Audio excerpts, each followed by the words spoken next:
Gathering family and friends together for a home-cooked meal should bring joy. The last thing you want is unexpected food poisoning. It's important to remember to wash your hands frequently, keep foods at proper temperatures, cook meats to proper temperatures to avoid any foodborne illness. Rinsing vegetables to rid them of loose grit or lingering dirt helps reduce germs. But when it comes to meat and poultry, that's another story.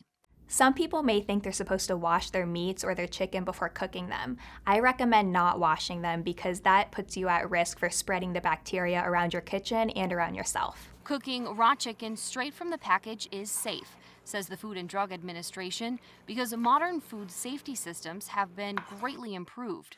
Bringing meats to their proper temperatures will destroy any foodborne illness-causing bacteria. Chicken and all poultry products are safe to eat at 165 degrees Fahrenheit. Beef, pork, and lamb should be cooked to 145 degrees Fahrenheit. And ground meats are safe to eat at 160 degrees Fahrenheit. By following a few simple tips, you can feed those you love the food you love safely. For the Mayo Clinic News Network, I'm Dee Dee Stephen.